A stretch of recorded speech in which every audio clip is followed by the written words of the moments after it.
Hey everybody! Well, I was gonna do the ISO pale like the thing again, but then I was like, that joke's past. Hey everybody! Welcome to another episode of Nightmare Road. I, of course, am one of your hosts, Decon, here with the glamorous, No, boy. creepy, just all around nightmare fuel beauty, Oh, jeez. Laura Slash. And disclaimer. This today's episode is actually a topic that it's like holy shit, so it contains sex trafficking, child trafficking, abuse, child abuse, and all kinds of ill shit. So if you guys are anybody that's been victimized, if you yourself was a victim, this could be a trigger thing. So I'm going to do one of those things where you have a warning about a trigger. I don't know what you would call that. I don't know what you would call, but They need to maybe come up with a term for that, but yeah, maybe I just invented it. Like, yeah, it's a warning of a trigger. So, honestly, and everybody's going to start using that now. yeah, it'd be like, hey, a warning of a trigger. Um, be careful. All right. So, what's today's episode on? Do you want to do the sponsors first? I don't want to get into it. Well, okay, here we go.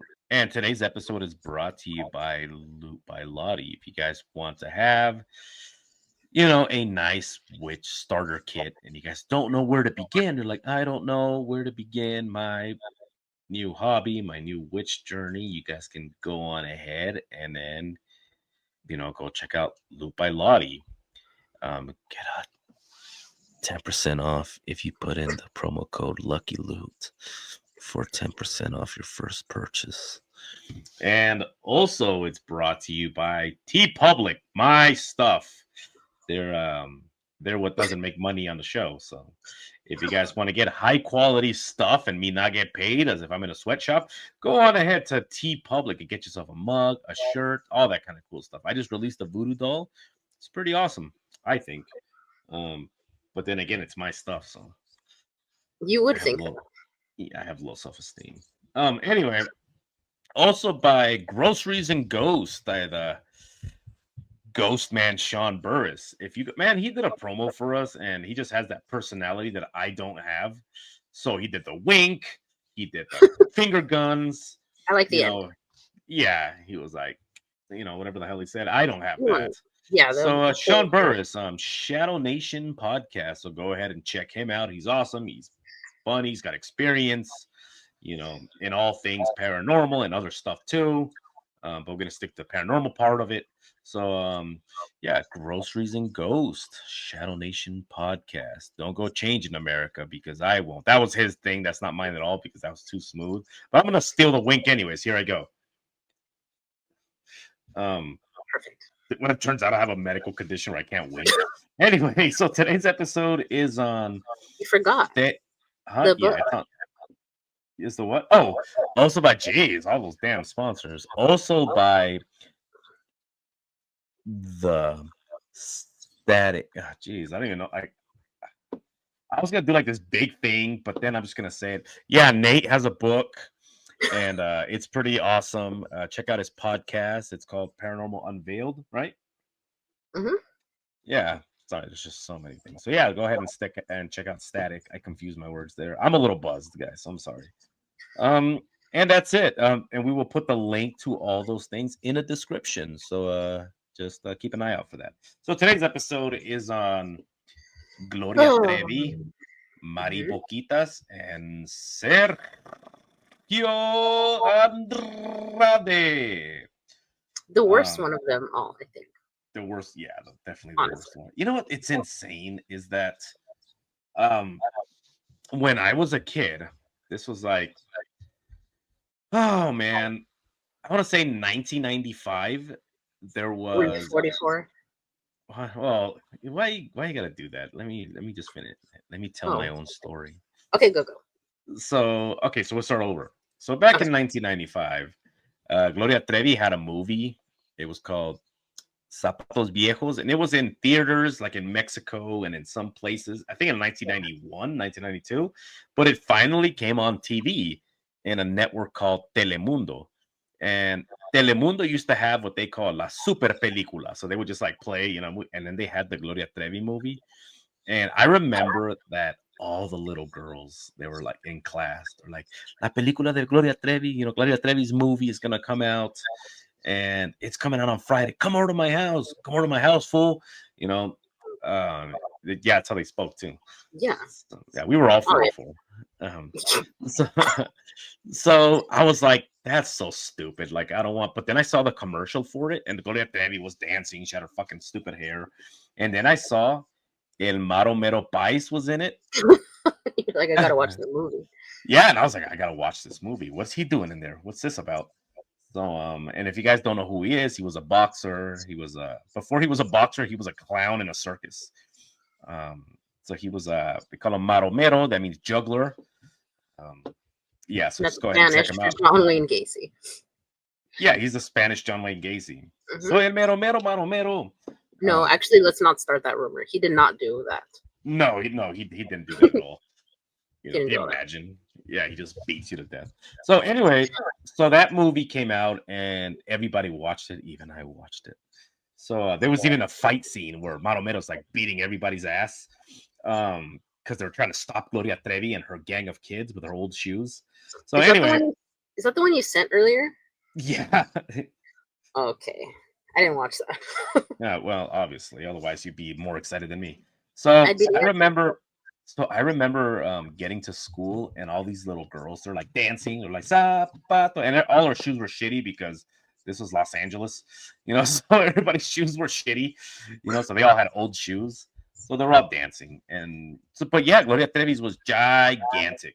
She was everywhere. They would play concerts, and looking back now, when you look at the way that she would dance and sing, it was so odd because she was wild. She was swinging her hair, like she was Rick James, and she would throw herself on the floor and she'd roll around as she's singing. And it was so bizarre, like now looking back. But back then, that was seen as rebellious. Like, oh, look how rebelde. Because if you remember, yeah, because you were probably 44 too, right? Yep. Yeah. I was about in 1992. Yeah. Yeah, I was either a newborn or 44. So I was 44. So or I was in utero. I don't know what month it came out. Utero. Doesn't matter. Selling paletas in the womb. Anyway, so so if you look, like a lot of the female Hispanic singers, and they were very like tidy, very, they would perform and they were very professional and very like modest, very ladylike. And Gloria Trevi comes along and she's just fucking wild. And what's interesting is that her style, because people are like, what do you mean modest? Like, look at Madonna, look at, Paula Abdul. So her image was based off of what Sergio Andrade perceived that this is what American girls are like. Because that's what he. Yeah. Sergio Andrade was a music producer, by the way. Yeah. Okay. So now that I kind of talk about like Gloria Trevi and how big, gigantic she was, now we're going to get into the guy that started it all, and that's Sergio Andrade. So Sergio Andrade was a music producer. He was a composer. There's that disgusting pervert. So look at that evil fucking look. He looks like Frieza from Dragon Ball Z with like a actually even the hair. Like if you dye it purple and make it smooth, same guy. Anyway, I don't know what this is for. I was trying to figure it out, but okay. And then I don't know. So anyway, so he had a couple. He rose to fame. Apparently, he also was like a director for CBS, for a little bit. So that's one thing I didn't know. So didn't last very long, obviously, because this fucker can't even speak English. So he had a couple of singers under his belt that he produced. One of them, the one that really rocketed him to fame, was a guy named Shaun, and he was a gigantic like heartthrob, and he sung pretty good. Well, for the Mexican audience, like to them, it's like as long as you have a heartbeat and you can get me across the country, it's like that guy's super attractive. So Anyway, so he was like a big time singer. So this guy was like, I need a producer. I have these CDs. I don't have a manager. Like, just be the producer for me, and we'll rock it. We'll do this. We'll ride this rocket to the moon. So it turns out this guy became gigantic, and then people credited Sergio Andrade, which is like, no, this dude had other producers, and he was fucking awesome. Anyway, so he had this under his belt, and then he ended up with a girl named Lucerito, which he It's started to starting. represent. So this is where it actually starts. Here where you see the dark shit. So before all of this, there was actually a podcast that had his first wife. She's the same age as him, so she's old, and she was talking about how controlling he was and how weird he was. Like he was super nice and he was charming, and she met him really quick before Lucerito. So she's talking about how this is how creepy he was. So he went and he talked to her when she was 20. Let's see, how old was she? He was 7 years older than her. So he was 22. No, she was 20, actually. She was 20. He went to talk to her and he says, hey, I fell in love with you the moment that I saw you, and this and that. And then he's like, he's like, I've seen you before. Like, I used to see you all the time. And she's confused. She's like, what's your name? He's like, oh, it's Sergio, whatever. And then she's like, where did you see me? He says, you competed in a contest when you were 16 years old, and I was in the audience. He says, and I immediately fell in love with you. And I've been going to the what? I said, ew. Yeah, so he was like, about the age, yeah, he's like, I've been going to every single one of your shows, and I've been watching you from the audience. He says, when he used to walk by, I would smell you, just creepy shit. And she says she didn't know what it was, but she said that it was because also, like, she didn't know what it was about him, that she said he wasn't good looking. He's like, no era guapo. There's multiple of the people that later in this story that say the same thing. Like, he wasn't ugly, but he wasn't good looking. I don't think he's good looking at all, but whatever. Yeah. So, but she said that his resume was very impressive. So she's like, we'll try a relationship. So they started dating, and then he said, you're going to marry me. And then she's like, what? You're going to marry me? And he locked her in the apartment. So she was like, yeah. So he went and he was like, you're going to marry me, and this is and that. And he became very controlling and very abusive. And she says, I just didn't know what to do. I'm like, well, I'm already in this long. Might as well marry him. Married him. She talked to the neighbor one time, and then he lost his shit. And he wouldn't allow her to drive at all. Learn how to drive. You sit in the car. I'll be right back. Don't move. And then he started doing this creepy thing where he used to tell her, because he used to sell like cards, and he used to buy them, I guess, for a couple pesos, and then you have the right to call this person. I don't know, it's fucking bizarre. And he would say, if you sell 10 of these cards, I'll buy you a melon because you like fruit. So she's like, oh, okay. And then she said eventually he started to hit her. So he started to hit her, and then he began to become very creepy with younger girls, that he would just stare. And so have you seen that in person? It's the creepiest thing, right? Like, pedophiles don't tend to stare at me. Not you. Like, have you seen it? Because I've seen it happen in person, and it's creepy, just hearing about it, but seeing it, it's so much worse. I'm like, where somebody just stares and they're just like, yeah, at children or anybody, but children especially. Ugh, it's so disgusting. I can't. I would pull my pants down. I'd step right in front of them. You like what you see, bro? You like what you see, bro? Anyway, so eventually he started being really creepy. They were at a store together, and I guess he followed this little girl around the store, just walking behind her. Eventually it was done. She's like, I can't do this anymore. So she left, right? So then he acquires Lucerito, a little young singer that he loved her voice. He said he would listen to her voice all the time. He had her cassette and her record, and then he would play her record, and he would sit there and just fantasize, about the possibilities and all kinds of shit. And then eventually he decides that he's in love with her. He's like, pues and he talks about in the interviews, pues me enamoré de ella. He said that, and these are his words, okay? He said that she was the epitome, so she was the the example of what sexy is. Es la epitomía. By the way, everything that is going to be said in this video is all words that have come from these people. They're not just like assumptions. So yeah, okay, so when people say shit like well, how do you know? It's like, well, he said it. Yeah. It was AI in 1991. Anyway, so these are all things that he said. And then when you look at the girl that he was in love with, it's like, and I'm gonna be honest, like I was watching stuff preparing for this episode, and when I saw like Lucerita, because first you hear the little voice, you're like, the little voice, and then you see her, and when I saw her, it made my stomach hurt, like it made my stomach turn, immediately. Like I saw it, and it's just the sheer disgust, and not just like physically, but also mentally. Like, what kind of a sick fucker? And for those of you that don't know, pull up a clip. The one of her? The one of her singing. This is what he found to be like the ultimate sexy.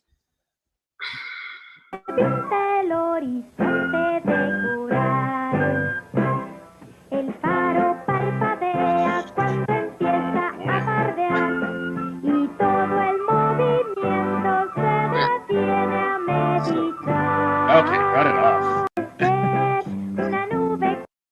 Dude, oh my god, man.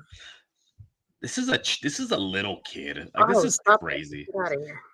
So he said that was what sexy was, right? And he fell in love with her. And then he was at that age.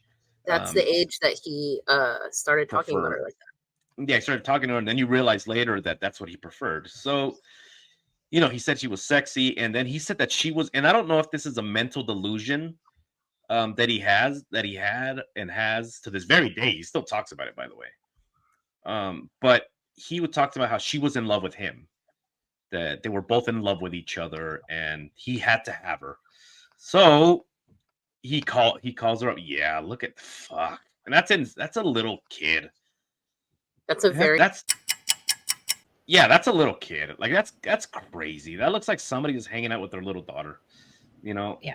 And it's disgusting, the fact that he was like, we're in love with each other. So then one day he decides to call her up, and he calls her on the phone, and he's, I don't know if this is something that he did frequently or did it all the time, but the mom started noticing that she was acting very strange.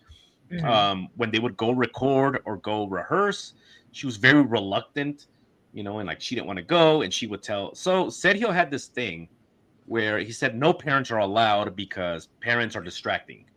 Right? He said, te van a distraer, no parents, but she was insisting, like, just come with me. And the mom was like, why are you, like, all of a sudden you're acting this weird. So one day she was having a phone call with Sergio, and the brother heard, right? At this point, how old is he? He's like in his 20s, right? He's almost 30. He was like 29. Yeah. Yeah, so I think 28, 29. 28, I think. 20, yeah. Gross. So she's 12, so he's having this conversation. I don't know what was said, but apparently it was inappropriate. Like, I don't know if it was. In the clip where she's talking, she says that he was talking about, like, in the future when you're of age, which is what he said. She said that he said, when you're of age, like, we're going to take over the world, and like, we're going to do all these things. And luckily, her brother picked up the phone and heard this man talking to his little sister like that, and went and told their mom, like, hey, this and this is being said. Like, it's weird. I don't think it's okay. The brother was like 15 or 16. So, like, luckily he was, I guess, like aware enough to be able to tell that was not fine. And I wonder how that happened. Do you think that he saw her face and she was like, maybe like in, like, I mean, it could have been that, or it could have just been like complete accident. He's going to use the phone and he picks it up. And then he saw this grown ass man saying some nasty shit. So anyway, so that happens. The mom goes ahead and she's like, no more, we're done. You're not going back to that guy. And not just that, but, and I love this part of the story. Because, and this is something that he admitted, okay? This is something that he admitted, and then Gloria Trevi said it, and one of the other girls heard this story too. So there was a time when Sergio Andrade around this time was hospitalized. He had a concussion. He was in really bad shape. So it came out that the mom hired 3 guys to not just tell him you're done, but to beat the shit out of him in a parking lot. So I guess they beat him and he had to be hospitalized, and they almost beat him to death if somebody didn't intervene. And they had the names of the guys. They somebody was talking on a podcast, and then they mentioned the names. Era, I don't know, Mario, whatever the fuck it is. So they mentioned them by names, and she paid them. They went, they fucked them up, and then that was it. You're done. So after that, he became very depressed, not because he got his ass whooped, but because they took away his love, as he said. See, and she wasn't even only there when she was 12. She was 12 when she first started. Yeah. She was there from 81 to 85. Yeah. So she was there from 12 to what, like 15? Yeah. 16-ish. 15, I think, because I think that they said she had just turned 12. Mm-hmm. So she was still very young when she was able to, or when her mom had enough sense to get her away from that man. Yeah, so that happened, right? And then he went to a deep depression, because then he later was saying that, that's so fucking gross. He said that the reason why the mom did not allow, porque no permitió que nuestro amor creciera, the reason why she didn't allow our love to grow, era porque ella estaba enamorada de mí, is because she was in love with me. And basically, Lucerito was a threat. So the mom's like, no more. It wasn't the fact that you were a creep. It was the fact that she was in love and she wanted it. So it's fucking gross. So that happens, right? Then he finds a girl. I think her name was Gabi. And Gabi was like she was brand new to the scene, and she had a very wild demeanor, I guess. He said she was very rebelde, very rebellious. So he was watching American television, and he decides that, you know what, I guess American girls like this. And later, much later, he basically talked about what it was that, why American girls, he saw that they were so rebellious, and so, so he had her do the crazy hair. She was dressed, wild. She was rolling around on the floor, and she was a pretty good singer. So she was like Gloria Trevi, the first one, prototype. Mm-hmm. Then she starts getting passed around Televisa. This is coming from her. Starts getting passed around Televisa. They're groping her. They're doing all kinds of things. Sergio Andrade tells her, I'm in love with you. You're going to marry me. She says no, and then she leaves. Right? She's like, no, fuck this. She ends up leaving. Sergio goes into a melancholy again, and I think he blamed her mom too, like su mama, whatever. So enter Mary Boquitas, right? Is she the first one? So you have Raquel Portillo. Is she the first one? Oh, after, yeah. Okay. So Raquel Portillo was her story is it's so weird, because she was a victim. She was a child. She was victimized.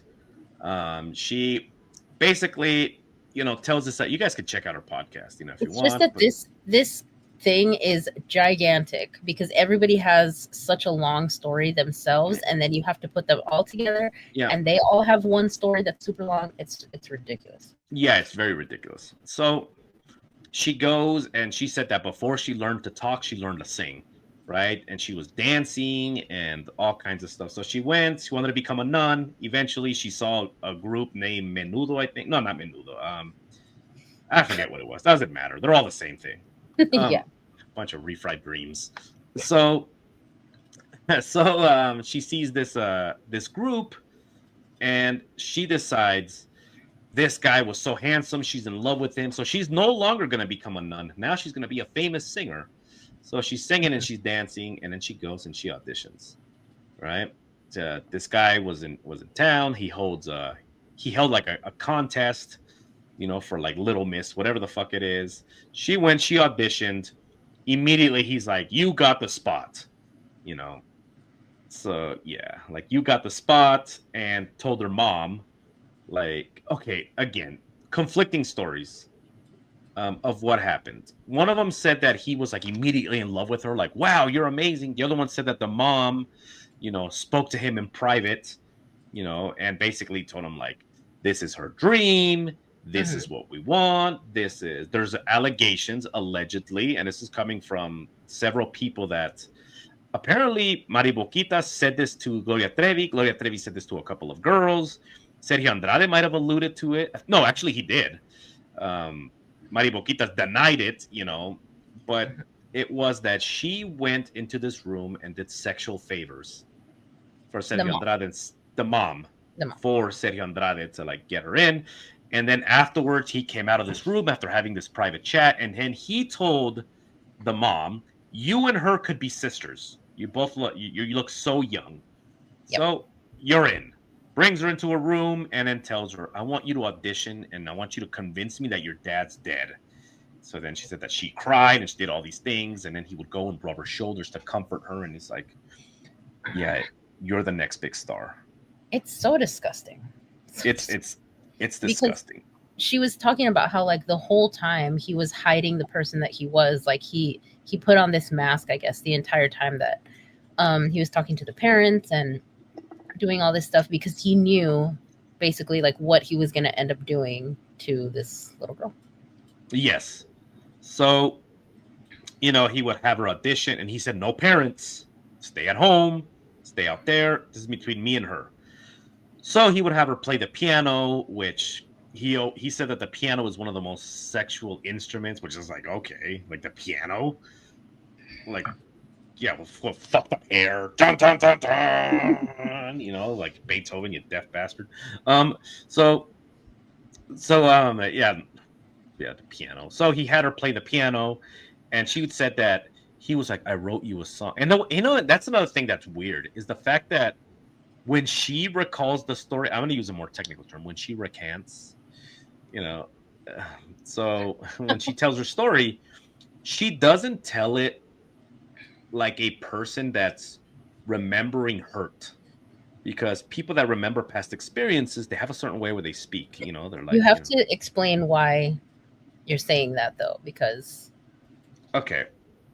So, the reason why I say this is because people with trauma will recall a story and it's hard for them to get it out. When she speaks about the story, she's made her career off of telling this story. She has podcasts, she has shows that she wants to do. And the way that she tells the story was, and I'm gonna try to imitate the way her mannerism, okay? I can't do her voice, but I can try to do her mannerism. So she's not here. She was like, I can't do her voice. I'm just going to do her mannerism. Like, okay, go. Entonces Sergio me escribió una canción y me enamoré de él. Ay, qué hombre más maravilloso como era. So it translates to, he wrote me a song.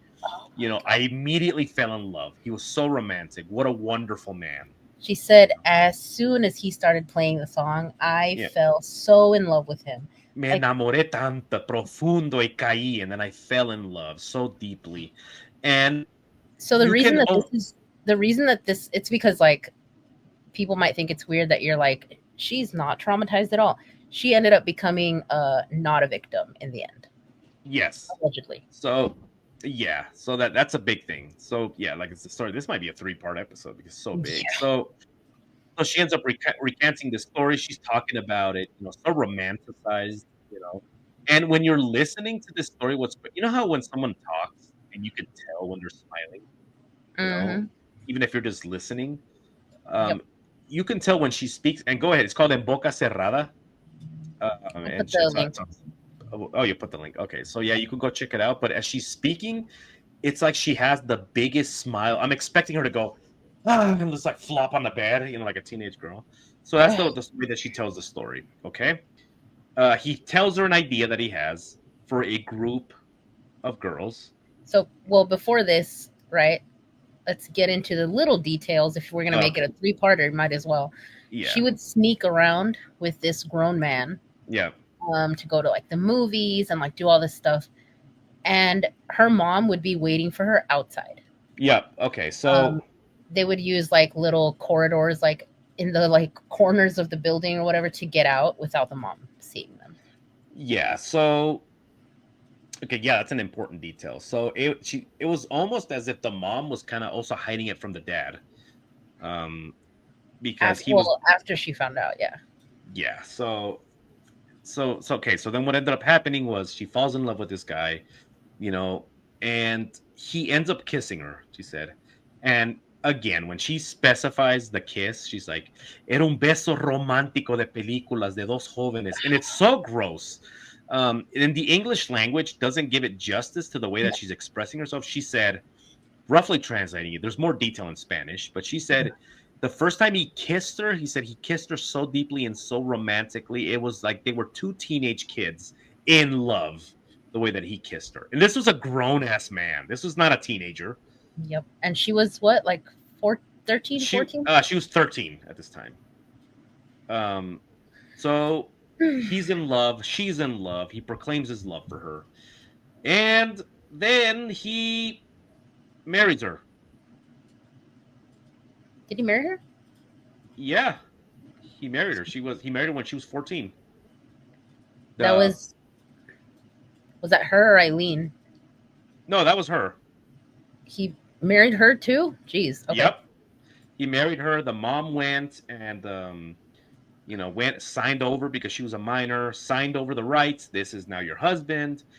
And the parents didn't agree with it first. Let's say that, because they wanted to take her away from there. I think they started to like notice things were weird, and then they were gonna go on like they were gonna move somewhere or do something for like a while. She was crying about it. I don't want to go, and she's like, and I slipped up and I said, I'm in love with him. Like, I don't want you to take me away from him. So she goes and she tells him, like, I told them by accident. And she's like, and he didn't even get mad. Like, he didn't even get mad. He said, bring my parents in.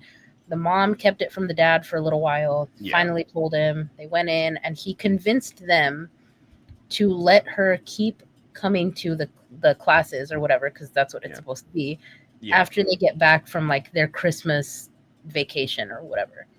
Yeah. So what's interesting is in this podcast that she has, they brought the mom in. First episode, they brought the mom in, and they asked her that question. They said, how can you, and you got to also understand, these are people that she handpicked who's going to interview her.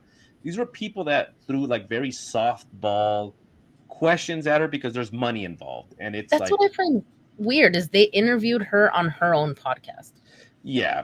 So these were all softball rehearsed questions, and she's a very good actress. Like, you could tell she's like if you guys ever watch like a Spanish soap opera, una novela, she talks just like all the characters.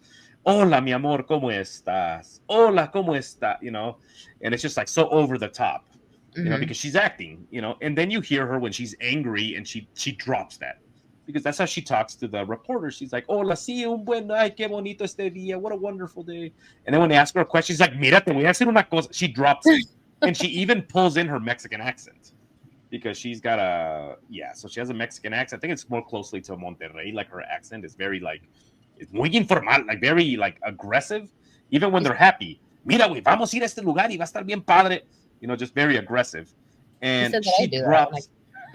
Yeah, just go ahead. I'll make you pissed off. So, and she has this way of speaking, and this is how have a good day, until you piss her off. She's like, look, don't you tell me, So like, you see that. So that's how she speaks to these reporters.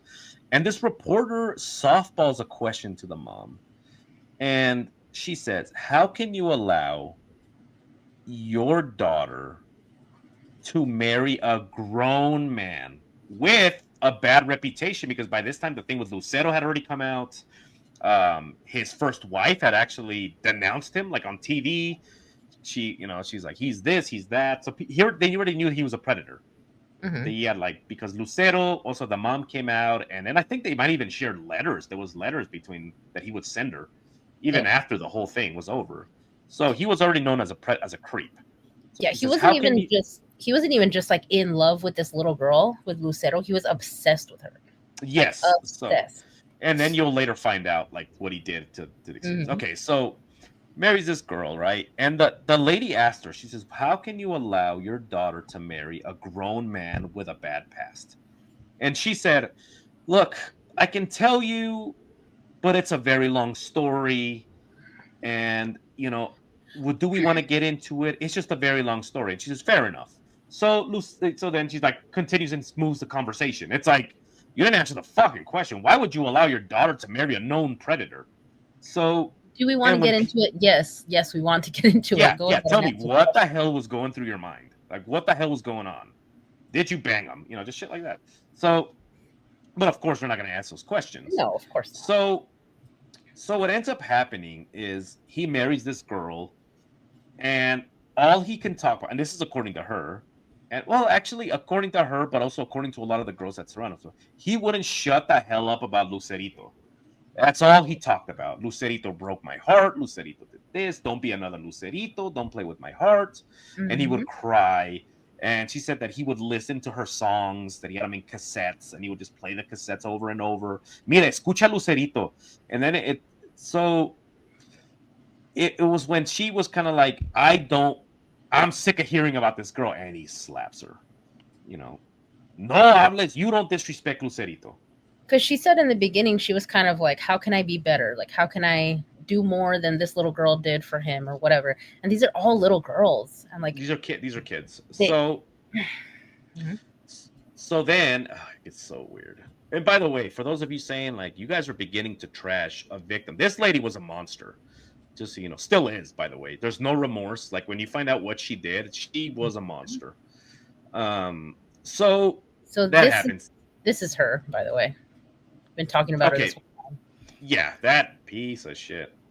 So obviously that's her younger. I'm not really sure how old she is here. And then obviously her now. I think it was like early 20s. She's almost 60 in that other one.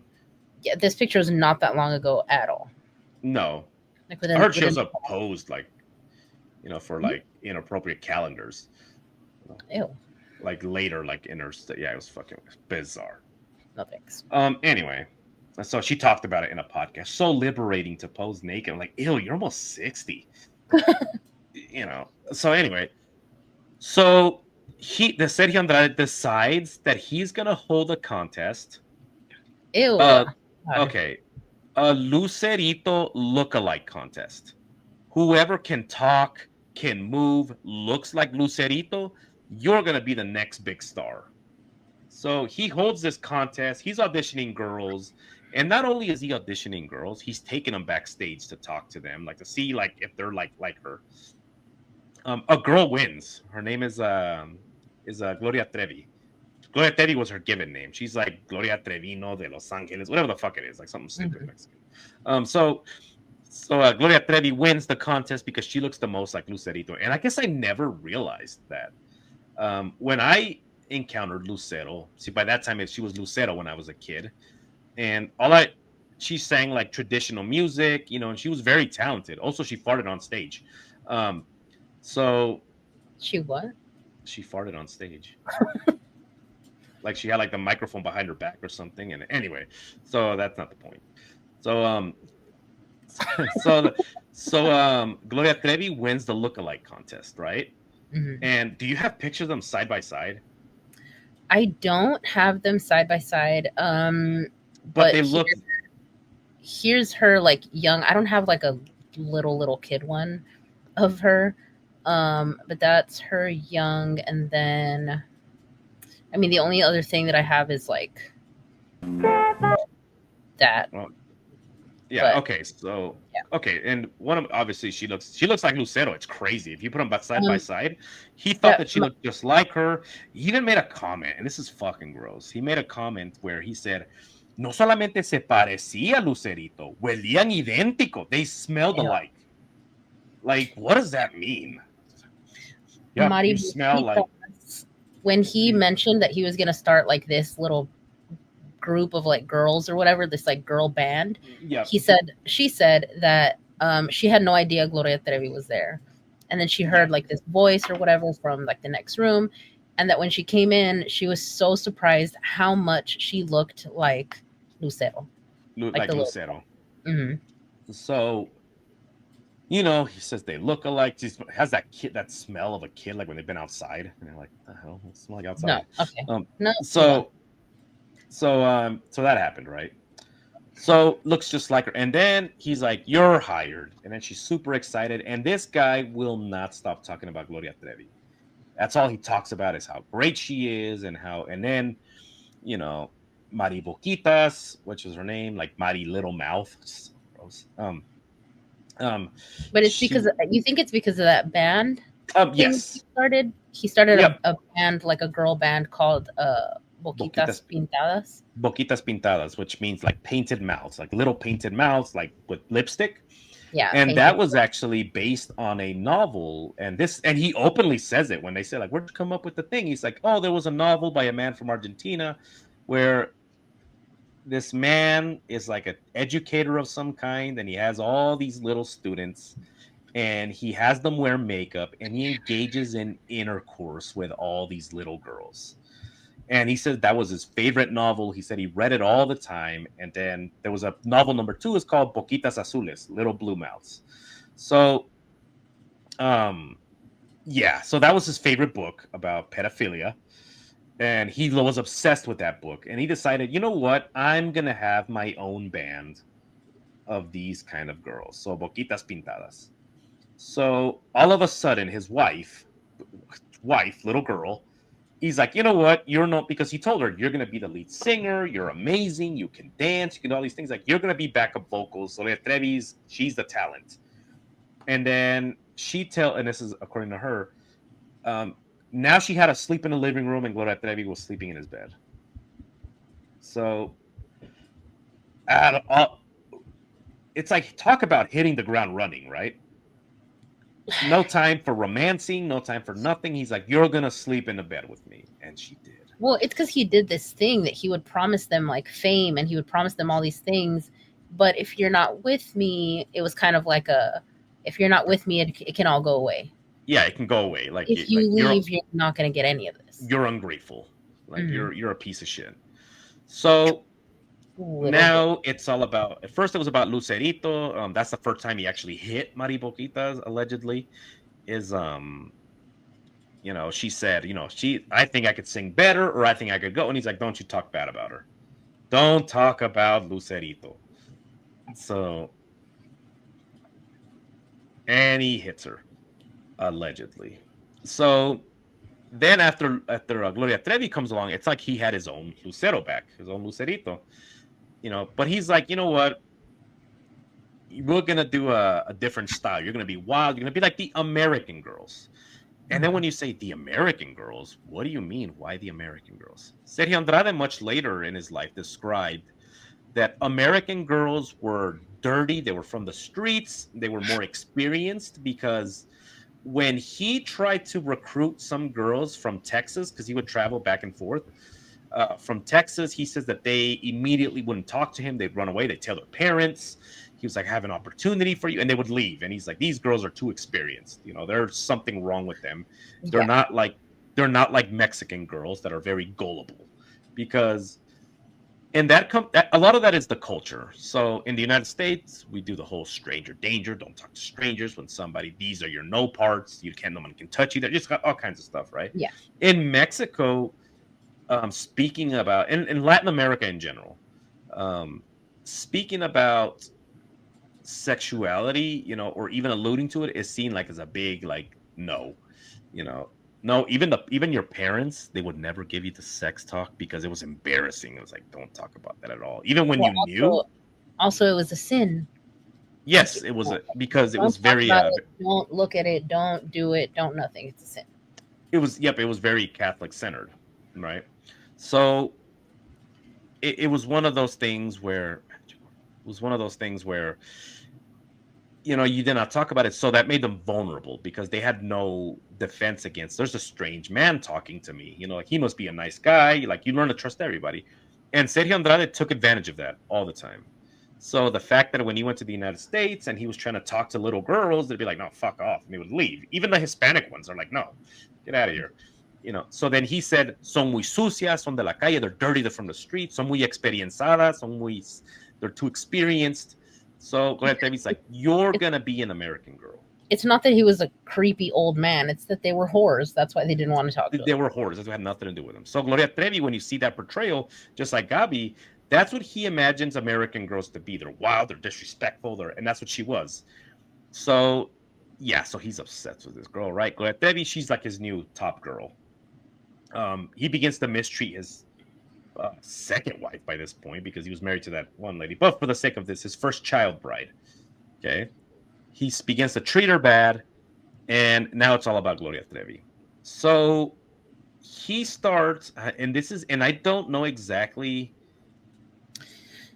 Did he marry the this other Eileen one before Gloria Trevi? No, I think that's after. Because I So I remember. think this. So I think this was around. Also, you got to remember that he didn't marry them all legally, like The not on thing is paper. the timeline between girls is gonna be off because there were so many. There was over 40 victims, just so you guys know. Too many to get the timeline like 100% down. But also, he would travel to different parts. You got to remember, guys, this was like late 80s, early 90s. There was no internet, right? So he can go to a place in Mexico, find a witness, marry somebody, go to another town, find a witness, and marry somebody because there's no paperwork. There's no like, wait a minute, you're married to. There's no like, excuse me, sir, it says here, you fucking old pervert, that you're married to. No, there was none of that. So he's marrying different girls, and the marriage was legal in that area because according to them, they were like legally married. So this Eileen girl, I think he married her around this time. Okay. So he was 14. 14 years old. The parents were there. Yeah, look at fuck that.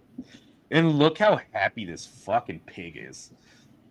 It's fucking disgusting. And look at her face. Gross. Like, damn, like that's a little kid.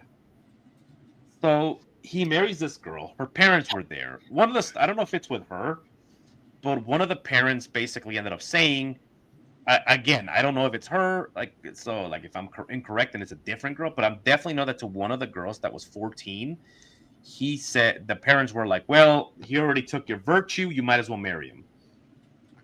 You know, ya te quitó la virtud. Cásate con este hombre." That's such like a weird, and there's, I mean, like I've heard of that happening. It's like, like you already, did whatever. Yeah. You have to get married now. Like, why? This is a kid. This is a grown man. But it's hard when it's a grown man. Like, fuck. Like, that's the only, and I hate, like, okay, I hate violence, right? I completely hate it. But this is the only individual that if he were to be walking through the city and I happen to run into him, I would push him in front of traffic. Don't say it. Because if he dies that way, they're gonna come looking for you. Huh? I said if he dies that way, they're gonna come looking for you. And they'll be like, "Oh, he was a pedophile. Never mind." Anyway, so he starts to, Gloria Trevi. I don't know where the timeline starts where they're both now working together. They were in competition with each other for his love, according to them. They were like, you quería. Gloria Trevi was older, so Sergio Andrade had more expectations from her because he's like, she's already kind of pushing the boundaries of age, but she looks just like Lucerito, so he tolerated a lot from her. So they began to use. Gloria Trevi was famous, by the way. At this point, she has CDs. She was doing concerts. She was on TV. And do you have any of her stupid performances? No, absolutely not. Okay, so like her performances, they're pretty dumb. Look, you guys look them up. You're like, this was famous. Like, yeah. So she starts using her talents to recruit young girls. Like, you can be famous. You can do this, and then you can do that. And they're meeting Gloria Trevi, which was such a big deal. They're like, holy shit, she's right there. Mary Boquitas, okay. Mary Boquitas, she was a talented singer. But when this whole thing went down, when they were all arrested and they're like, Mary Boquitas, I had no fucking idea who she was. I know who Gloria Trevi was. Yeah. I had no idea I knew who Lucero was. Like, oh yeah, like, okay, yeah, I remember Lucero. Yeah, well, that was a scandal. And then, Mary Boquitas was kind of in the middle. And then there came Gloria Trevi that kind of like rose to stardom, I guess. So she kind of got pushed, into the shadows.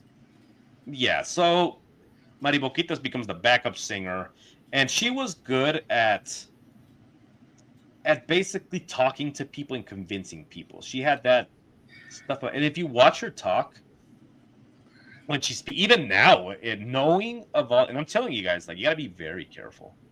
I started listening to her podcast, and I was like, "Oh, this poor lady," and then I was like, "Wait." Yeah, because she's good. And now imagine her as a child talking to parents and telling them, like, Mira, look, you know, I'm going to be famous. Gloria Trevi, she's a superstar. Your daughter has a great opportunity. She even said, and this is so fucking disgusting. She even said to one of the girls' parents, look, this is your daughter's dream. Are you really going to crush her dream, you know, to be like, she'll never forgive you. Guilt at the parents into being like, fuck. She said, we'll call in every week, which they did. She called the parents, talked to them. They would. She would get permission, like a permission slip, like signed from the parents, giving the little girl permission to stay with these people, not knowing obviously what was happening. Yeah, what was going on. So they start recruiting, and then he starts holding bullshit competitions, like bullshit contests around small towns, beauty pageants. You know? Yeah, like beauty pageants, singing pageants, all kinds of stuff, but mostly beauty pageants. And the scheme was, I would say, if it wasn't so evil, like, could you imagine if somebody were to put this much thought behind something positive? So he would have a contest, a beauty pageant, you know, he would hire judges. Some of them were like legit judges from like beauty pageants. And he would go and then he would score what the hell was going on. And then, you know, one would win and then they would get their prize, you know, like, wow, you get this, you know, and you get, we'll call you. Never did. And then he would go after the losers, like the ones that didn't even get the judge's attention. Like, oye, tú estás muy bonita. Knowing their self-esteem was now on the ground, you know. So he would go and talk to the girls that lost. One of them was, is it Eileen that was in that podcast? Yeah. So she talked about how they're saying, ¿Y ganaste? Did you win? And they're like, I didn't even come close. The judges didn't look at me twice. I didn't make it to the semifinal rounds. That was Guadalupe. Okay, Guadalupe. See, there's so many of them that there's a lot. So, but the point is, Gloria Trevi was like, "Hey, I like your look. I can convince him for you because I think you look great. You danced well, you know." And this girl was 18. Yeah, she was over 8, but she was very gullible because she was from a very, very small town. And she wanted it so bad that she even she was like at the very end of the competition, even like she had gone in between like some of the girls competing. Like she went to like dance and she was like, it was just to express myself. Like they allowed me to go on just to dance because, you know, like I didn't, I guess, like make it even to like the close to the ending or whatever. So she would just dance in the middle just to dance. And yeah, so she would go, and Gloria Trevi was like, you know, I can convince him, I could talk to him, you know, you know, whatever. So then supposedly she would go, you know, wink, wink, nod, nod, would go and talk to him. She's like, yeah, he decided to give you a chance, you know. So they would go, and before they auditioned her, by the way, they would go and talk to the parents. And the mom, she was a single mom who was struggling financially. She worked at a supermarket. She was mugged, I guess, at some point. And Mary Boquitas went and like talked already with a script, by the way. He would write down everything and made them memorize what they were going to say, you know, because they were young. Like they were really young. Eventually they got good at it, but they no longer needed a script. Yeah, they were like dumb kids and they were having to do these things. What do you think it was, though, that like, you think it was just his whole, like, if you leave or if you stop, like, all this is going to go away? Or, that like, was a lot of it. At that point, they were just, like, conditioned, like, it had been years already. Yeah, I think that's what it was, too. But also, you know, he would tear down their self-esteem. He would, with Mary Boquitas. And it's so interesting because you got two different tactics used with two different girls. With Mary Boquitas, Raquel Portillo, he would tear down her self-esteem, like, you're worthless, I'm the only thing good in your life, and this is going to go away, and without me, you're nothing. You know, do you really want to go back to your mom? And, like, well, because she had told him, like, when she was younger that she was, like, obsessed. She was, like, in love with him. I'm never going to leave you, like, blah, blah, blah. So he took that and he kind of just ran with it. Yeah. Like, he took advantage of that like crazy. And with Gloria Trevi, it was different. It was praise. Like, you're amazing. You're, important. You're the best thing that's ever happened to me. You're going to become famous. You're going to become a millionaire. We're going to do this. We're going to do that. So it's just interesting. One of them got the praise. The other one's like, you're a piece of shit. You're nothing without me. And yeah. So you piece of shit. So she's over there. So one of them, got the good treatment. The other one is sitting there just eating a bowl of shit. Hey, what's going on? Are you feeling okay, Raquel Portillo? You piece of shit, and you dump it on her head. Anyway, so he had a whole bucket for all the girls that he had there. Jeez. So then talk to the parents, and she's like, "Hey, Mira, you're gonna make it big. Your mom's no longer gonna have. Do you want your mom to get mugged again? Like, you don't have to do this. You're going to become famous, and you're going to be able to buy her a house." Because there was also her aunt, her grandmother, her mom, the sibling, like all these people living in one house, and they were struggling, And so she was like, you can do this, like for her and for everybody, give them a better life. And ¿Quieres que golpeen a tu mamá otra vez? ¿Quieres que le pase esto? You want your mom to get hurt again? Do you want them to... And then she was like, no. She's like, can you imagine being a kid and hearing that? Like, yeah, you're forced to do, whatever it is that they're telling you to do. And then to the mom, they're like, get beat up. She's gonna make it big, we'll take good care of her. And she says, hey, in good faith, like, Mira, gave her $20 American.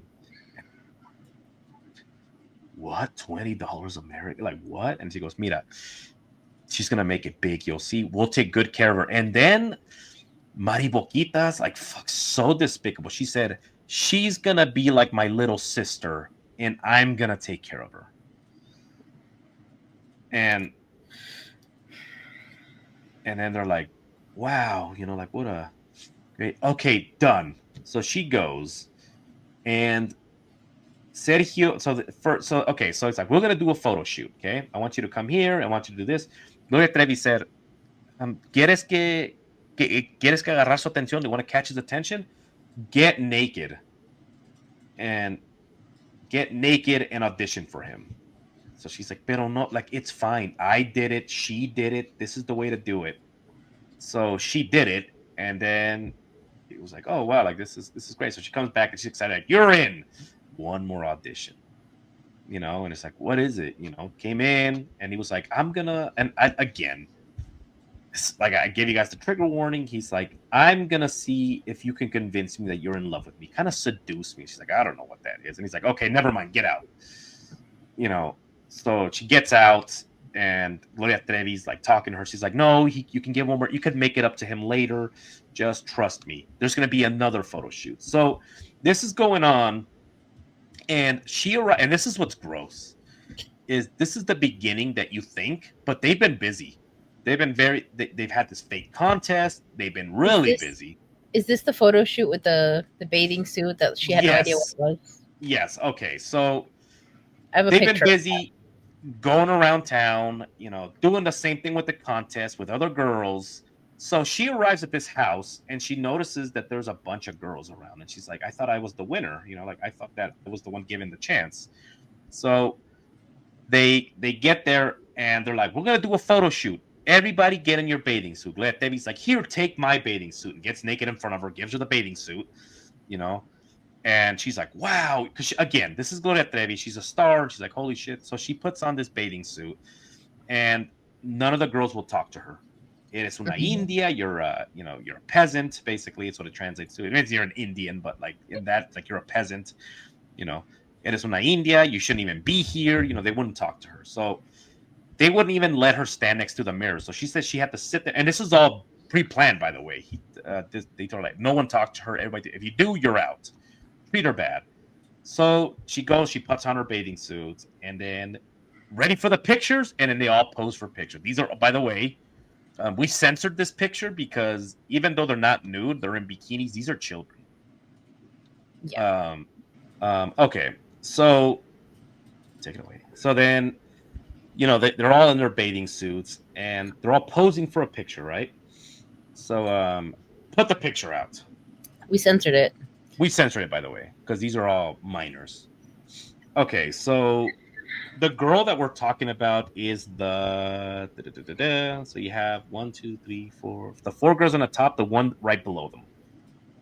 That's the 18-year-old. She's not. Yes. No, she's not in this one. She had really short hair. I thought she was in that one. No, I think the picture. So this is what it was the same day, but the picture that she's talking about. Oh, you know what? Yeah. She had her back turned. But Yes, these were all taken at the same time. So that up there says Las chicas de la prepa. That's like high school girls. Yeah, the girls from high school. So and there's the one at the top, the third one. That girl we'll mention later. She's 12. Yep. So just so you know, all these girls were underage. Yep. So and these bathing suits are pretty revealing for children that age. Yep. So they had these girls take this picture, right? And they assume that it's a photo shoot. Immediately, they're like, this is going to be a calendar. We're going to sell it. The girls of high school, like we're going to show them what we haven't. So what's disgusting is, and you'll find this out later, by the way, and you actually do see this with predators all the time. You saw it with Austin Jones, so in every picture of these girls with bathing suits, in the back was their name, their age, and where they were from, what school they went to. Just like, remember Austin Jones, my blah, blah, blah, I'm this old, it was like that. So he's selling this calendar illegally, by the way, in the United States, where they didn't know any better. Like, they didn't know, like, the age, because eventually the calendar gets banned because they're like, these are all kids. This is going to be considered child pornography. So was he using prepa as like college? Yes. Because in English is I'm drunk. Go ahead. Like, I can't say the word. I'm like slurring. Say it. Go. Preparatorium. I wouldn't be able to say it either. So that's what happened, right? And then people are like looking at it, but then I guess that some people that started really looking at the pictures are like what the hell? Like, these are kids, and then they realize in the back that it had their ages. So counter gets banned. They start finding people that have them, and then they're like, okay, we're only selling these in Mexico. So Sergio Andrade also had the girls record a very short message. Like, hi, my name is da-da-da. And, why was he doing this? Because he wanted to have a hotline where you could talk to girls, like a phone sex operators, but these are children. Just say what it is, because, like, ew. And he had them all like do an intro and like say their name and say their age, say where they're from. And she said that she was mortified but was scared, because she's like, oh, what about my mom? What about this? What about that? And so we're going to have to cut it short in a minute. So I'm going to finish with this scene.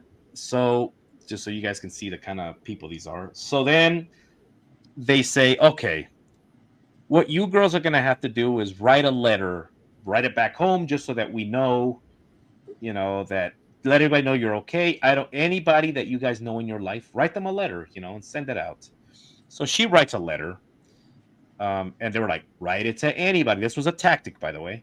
Write it to anybody you know, anybody that you want to talk to let them know that you're okay. So this girl writes her letter, sends it out. Gloria Trevi runs up the stairs. Bum, bum, bum, bum, bum, knocking on her bedroom door. Bum, bum, bum, bum, bum. She's like, I need to talk to you right now. Necesito hablar contigo. She's like, Sergio found the letter. Somebody, and this is, no. This, okay. A girl in the group opened your letter, read it, and said, look, she is writing to a boy.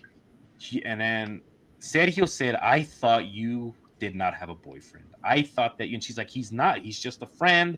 He's my, whatever it was. He was my neighbor. He was my cousin. One of those things. I think it was a cousin. Yeah. So she's like, es un primo. He's a cousin.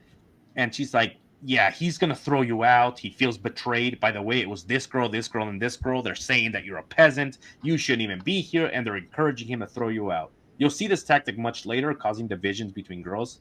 So she's like, what can I do? He says, I don't want you to leave. I really don't want you to leave. I want you to stay here. You're going to have to write him a letter and tell him that you're in love with him and show him that you're in love. Be obedient to him and just so he can stay because I want you to stay. And this whole time she's like, this is Gloria fucking Trevi. She's like on TV. She wants me to be here. You know, she wants me to do all these things. So Gloria Trevi walks her into the room, knocks on the door. Said immediately opens, like he was expecting her already. So immediately opens the door and then she goes in. And what was said was she handed him a letter that what Gloria Trevi told her to say. I'm in love with you. You're the love of my life, and I would never betray you. He said, you betrayed me. I can't trust you. Lucerito betrayed me. Lucerito stomped on my heart. She threw me away, and you're just like Lucerito. I can't trust you. And she's like, you can trust me. And then he says, you can do one thing for me. And she says, what's that? He says, you can give me a kiss. And so then she's like, okay. And she like gave him a kiss. And then I'm not going to go into details. But it's like, you can kiss me somewhere else. You know. So that happened. And then he started to touch her body. And then she says that she tensed up. And then he sent her away. Get out of here. You know, you don't love me. Get out of here. So he sent her away. And then she's laying there in the room crying. And then she was in her own room, by the way. He left her alone. Nobody talked to her, nothing. Then he goes in at night into her room, gives her one more chance. And then he violates her. And then he told her, because this one was already of age. Yeah. And like she could have, I guess, like eventually, if whatever, willingly, and he decided like, no, like I'm not gonna wait for that. I'm gonna do whatever I want to do. Yeah, and I'm gonna do it now, and I'm gonna have what I want now. So he goes in and he abuses her. And this became a thing of every night. Go in there and he abused her and he did all these things. And then he's like, I can tell that I may believe that you may love me. And then he's like, you may have a chance here. So that's the beginning of the story. So literally the beginning. The beginning. So anyways, guys, there's gonna be a part 2, maybe 3. I don't know, depending how detailed we get. It's a big story. It's fucking disgusting. And one of the best things for me is gonna be when the story's over, you know, because it's gross. I lost sleep over it, like just thinking about this kind of shit. I was excited to stop talking about this and yeah. So we didn't even get. Yep. So this is the beginning. So there you go. So guys, like and subscribe, share the episode, and stay tuned for part 2. Remember, guys, to always look both ways, especially if you're crossing Lucerito. Oh, jeez.